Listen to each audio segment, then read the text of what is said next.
Assalamualaikum warahmatullahi wabarakatuh. Perkenalkan, nama Ibu Jenny Sulistia. Di sini Ibu akan menjelaskan aritmetika sosial. Sebelum ke materi, Ibu akan mengenalkan rekan-rekan Ibu terlebih dahulu. Yang pertama ada Ibu Neng Elis Nurmala sebagai pemateri yang pertama, dan selanjutnya Ibu sendiri, Jenny Sulistia, sebagai pemateri kedua, dan ada Bapak Erik Muhammad Yahya sebagai pemateri ketiga, dan Bapak Wahyudin sebagai pemateri keempat. Selanjutnya, Ibu akan menjelaskan tentang peta konsep terlebih dahulu. Di bab aritmetika sosial ini, kita akan mempelajari beberapa materi. Di antaranya yaitu yang pertama, kita akan mempelajari tentang untung, rugi, harga pembelian, dan harga penjualan. Setelah itu, kita akan mempelajari tentang bagaimana menentukan persentase untung dan rugi. Yang ketiga, kita akan mempelajari tentang rabat atau diskon, dan bruto, tara, dan neto. Selanjutnya, kita akan mempelajari bunga tabungan dan pajak. Setelah kita mengetahui materi-materi apa saja yang akan kita pelajari di bab aritmetika sosial ini, kita seharusnya tahu tujuan dari pembelajaran ini. Tujuan dari mempelajari bab aritmetika sosial, siswa diharapkan dapat melakukan simulasi aritmetika sosial tentang kegiatan ekonomi sehari-hari, menghitung nilai keseluruhan, nilai per unit, dan nilai sebagian.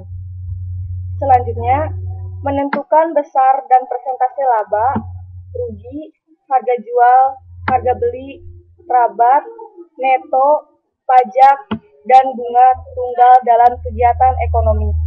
Setelah kita mengetahui materi-materi apa saja yang akan kita pelajari dan tujuan dari pembelajaran, kita langsung saja menuju ke materi. Materi yang pertama akan disampaikan oleh Ibu Neng Elis Nurmala. Terima kasih.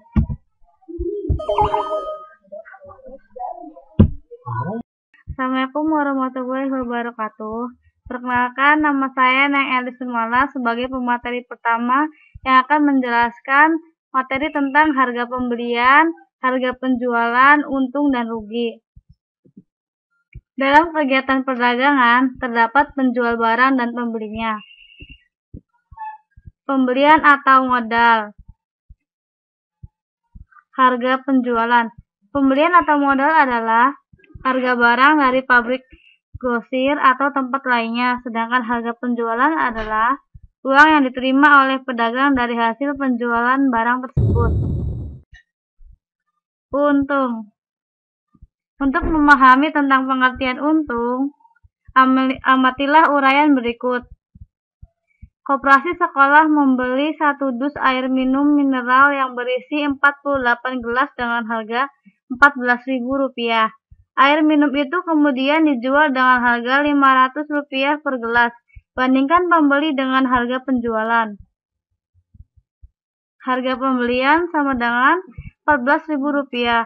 Harga penjualan 48 dikali Rp500, maka hasil yang didapat yaitu Rp24.000. Ternyata harga penjualan lebih tinggi daripada harga pembelian. Selisih antara harga penjualan dan pembelian yaitu harga penjualan dikurangi harga pembelian. Rp24.000 dikurangi Rp14.000, maka didapat Rp10.000. Dalam hal ini, koperasi sekolah mendapat untung sebesar Rp10.000. Berdasarkan uraian yang tadi kita jabarkan, maka dapat ditarik kesimpulan sebagai berikut. Penjual dikatakan untung jika harga penjualan lebih tinggi daripada harga pembelian. Maka didapat rumus, untung sama dengan harga penjualan dikurangi harga pembelian.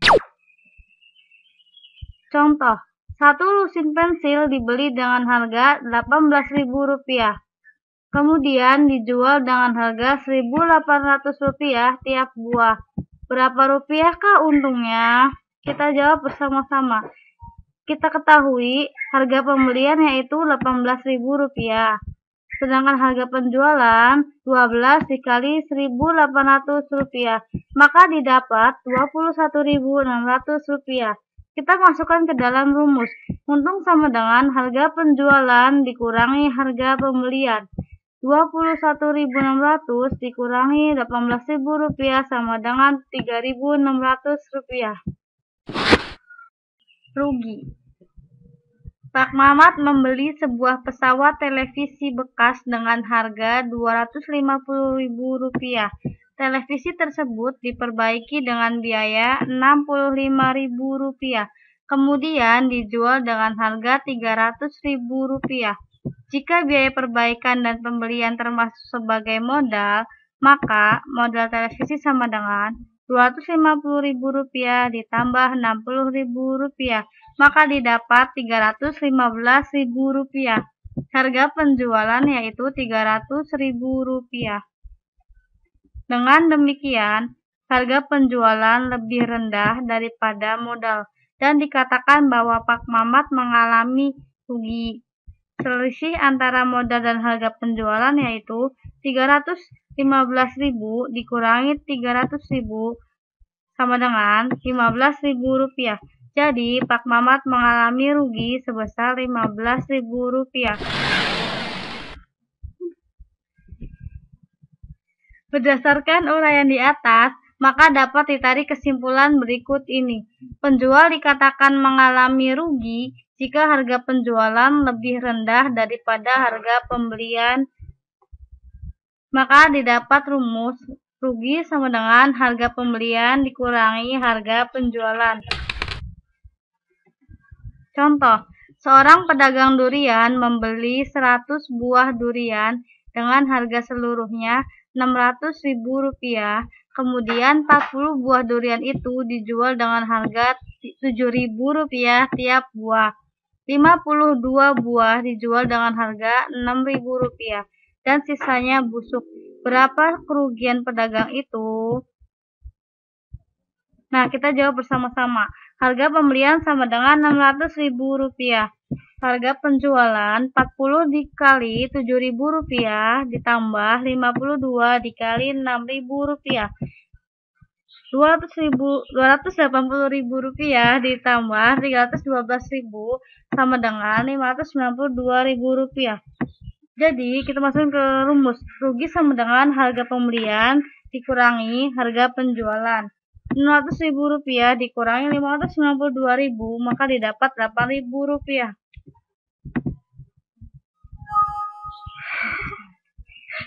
Harga pembelian dan harga penjualan. Dalam perdagangan, keuntungan dapat diperoleh apabila harga penjualan itu lebih tinggi daripada harga pembelian. Karena harga penjumlahan lebih tinggi daripada harga pembelian dan besar untung sama dengan harga penjualan dikurangi harga pembelian, maka diperoleh hubungan berikut ini. Harga penjualan sama dengan harga pembelian ditambah untung, atau harga pembelian sama dengan harga penjualan dikurangi untung. Selanjutnya, jika jual beli mengalami kerugian, maka harga penjualan lebih rendah daripada harga pembelian, dan rugi sama dengan harga pembelian dikurangi harga penjualan, sehingga diperoleh hubungan berikut ini.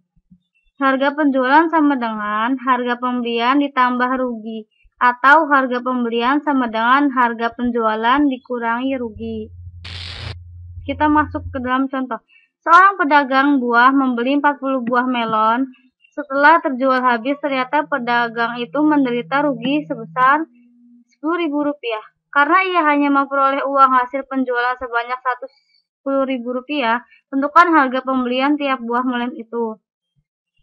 Nah, harga pembelian seluruhnya yaitu harga penjualan ditambah rugi.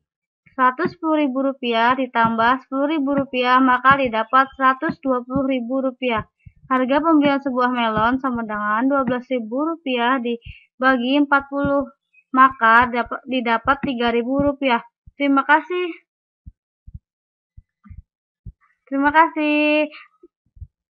Selanjutnya akan dibahas oleh materi kedua. Assalamualaikum warahmatullahi wabarakatuh. Masih bersama saya, Ibu Jenny Sulistia. Di sini saya akan menjelaskan materi persentase untung dan rugi. Menentukan persentase untung atau rugi. Pasti di antara kalian sudah ada yang bisa menentukan persentase untung atau rugi. Dan untuk lebih jelasnya, Ibu akan menerangkan tentang materi ini. Dalam perdagangan, untung atau rugi seringkali dinyatakan dengan persen. Berikut ini adalah persentase yang digunakan dalam perdagangan. Misalnya 10%, itu berarti sama dengan 10/100, atau bisa kita perkecil menjadi 1/10. Selanjutnya 15%, itu berarti sama dengan 15/100, dan bisa kita perkecil menjadi 3/20. Pada persentase untung, berarti untung dibandingkan terhadap harga pembelian. Dan pada persentase rugi, berarti rugi dibandingkan terhadap harga pembelian. Di sini kita mempunyai dua rumus. Yang pertama yaitu untuk harga penjualan sama dengan harga barang tersebut ditambahkan persentase barang tersebut dan dikalikan harga pembelian. Dan rumus yang kedua yaitu harga penjualan sama dengan harga barang tersebut dikurangi persentase barang tersebut dan dikalikan harga pembelian. Bedanya, rumus yang pertama yaitu ditambah, sedangkan rumus yang kedua yaitu dikurangi. Untuk lebih jelasnya, kita aplikasikan rumus tersebut ke dalam ke dalam contoh soal. Contoh soalnya yaitu seorang pedagang membeli sebuah akuarium seharga 450.000. Jika pedagang tersebut menghendaki untung 20%, berapa rupiah akuarium tersebut harus terjual? Yuk kita sama-sama mencoba menjawab soal tersebut. Diketahui harga pembelian Rp450.000 dan untungnya yaitu 20%. Berarti untung tersebut 20/100 dikalikan 450.000. 20/100 bisa kita perkecil menjadi 1/5, lalu dikalikan 450.000. Hasilnya 90.000. Harga penjualan berarti harga pembelian ditambah untung, sama dengan Rp450.000 ditambah Rp90.000 sama dengan Rp540.000. Silakan apabila ada yang kurang mengerti, dikaji ulang, dan apabila sudah pada paham, kita beranjak ke materi yang selanjutnya akan dijelaskan oleh Bapak Erik Muhammad Yahya. Terima kasih.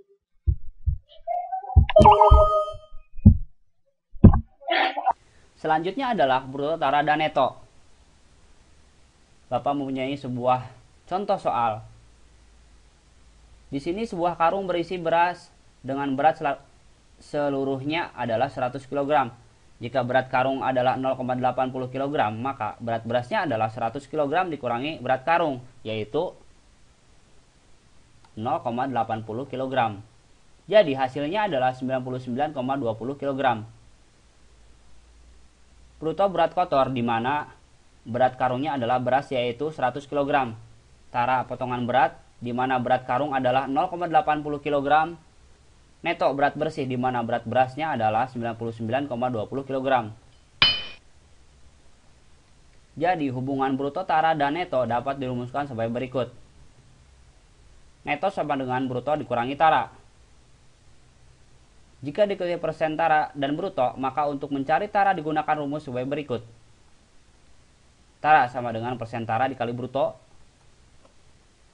Untuk setiap pembelian yang mendapatkan potongan berat, tara dapat dirumuskan sebagai berikut. harga bersih sama dengan neto dikali harga per satuan berat. Kita lihat contoh soal yang selanjutnya. Seorang pedagang membeli satu karung kacang kedelai dengan berat seluruhnya adalah 92,20 kg dan taranya adalah 0,70 kg. Berapakah rupiah yang harus dibayar oleh pedagang itu jika harga 1 kg kacang kedelai adalah Rp3.800? Apakah adik-adik bisa menyelesaikan contoh soal yang selanjutnya ini? Baiklah, Bapak akan menjelaskan contoh soal yang selanjutnya ini.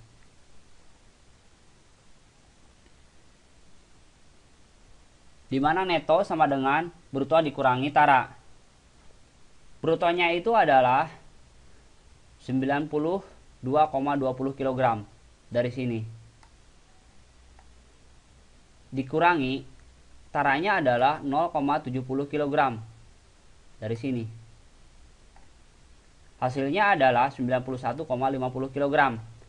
Jadi jumlah yang harus dibayarkan adalah 91,50 dikali Rp3.800. Hasilnya adalah Rp347.700. Sekian penjelasan dari Bapak. Untuk selanjutnya adalah pemateri yang keempat, yaitu Bapak Wahyudin.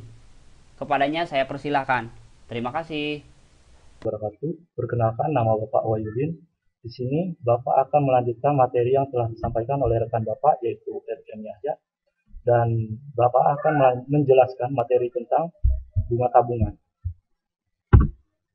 Bunga tabungan terbagi menjadi dua, yaitu bunga tunggal dan bunga majemuk. Mungkin dari kalian sudah mengenal yang namanya bunga tunggal dan bunga majemuk. Di sini Bapak akan menjelaskannya. Bunga tunggal yaitu bunga yang hanya modalnya saja, sedangkan bunganya tidak berbunga lagi. Dan bunga majemuk, bunganya turut berbunga lagi. Bunga tabungan biasanya dihitung dalam bentuk persen yang berlaku dalam jangka 1 tahun. Misalnya, tabungan akan mendapatkan bunga 15% jika telah disimpan di bank selama 1 tahun, dan akan seterusnya seperti itu. Contohnya, jika memiliki tabungan di bank A sebesar Rp200.000 dengan bunga 18% per tahun. Hitunglah jumlah uang Dika setelah 6 bulan. Di sini Bapak akan membahas contoh tersebut. Jika diketahui bunga 1 tahun 18%, maka 18% dikali besarnya tabungan Dika, yaitu Rp200.000, maka hasilnya Rp36.000. Yang ditanyakan yaitu jumlah uang Dika setelah 6 bulan.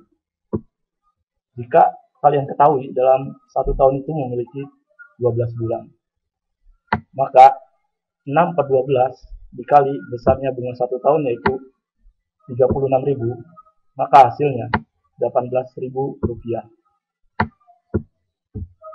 Jadi jumlah uang Dika setelah disimpan selama 6 bulan menjadi Rp218.000.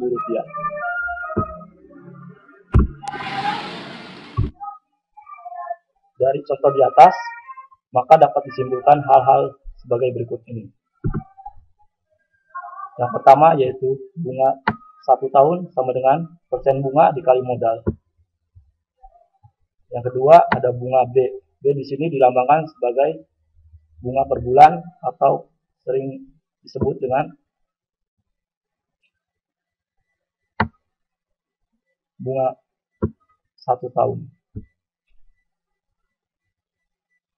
B per 12 dikali persen bunga dikali modal sama dengan B per 12 dikali bunga 1 tahun. Yang terakhir yaitu persen bunga selalu dinyatakan untuk 1 tahun kecuali jika ada keterangan lain pada soal. Sini Bapak akan melanjutkan materi selanjutnya yaitu tentang pajak. Mungkin dari kalian sudah mengenal yang namanya pajak seperti pajak penghasilan atau yang sering disebut dengan PPh, pajak pertambahan nilai atau yang sering disebut dengan PPN. Di sini Bapak akan menjelaskannya.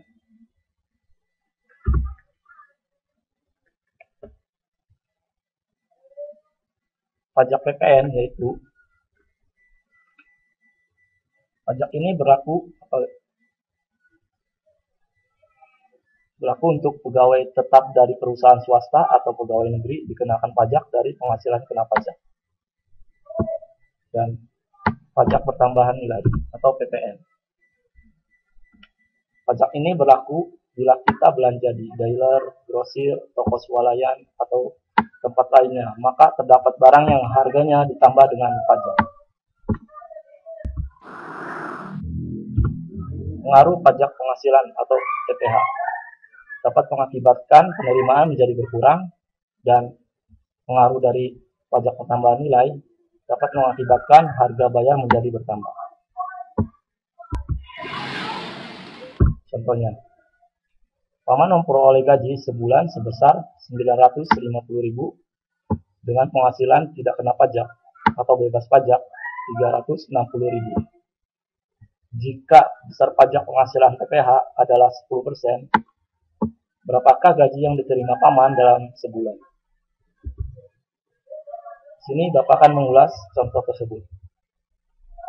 Besar penghasilan kena pajak yaitu 950.000 dikurangi dengan bebas pajak yaitu 360.000. Maka hasilnya 590.000 rupiah. Besar pajak penghasilan yaitu 10% dikali penghasilan kena pajak 590.000, maka hasilnya 59.000. Besar gaji Paman dalam sebulan yaitu 891.000. Oke, sebelumnya Ibu akan bertanya, apakah semuanya sudah pada paham? Apabila ada yang belum paham, silakan pelajari kembali materi ini dari awal sampai akhir, sampai semuanya benar-benar paham. Di sini Ibu mempunyai latihan soal, agar kalian bisa lebih memahami materi ini. Di sini Ibu mempunyai 4 latihan soal, silakan dikerjakan dengan sebaik-baiknya. Apabila ada kesulitan, silakan bertanya pada teman yang terdekat.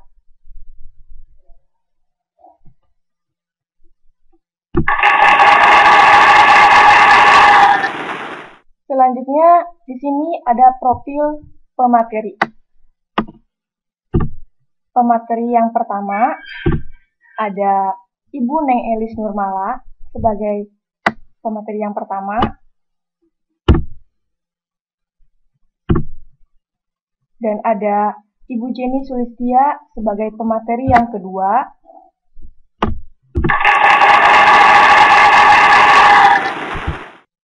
Selanjutnya ada Bapak Erik Muhammad Yahya sebagai pemateri yang ketiga. Dan ada Bapak Wahyudin sebagai pemateri keempat.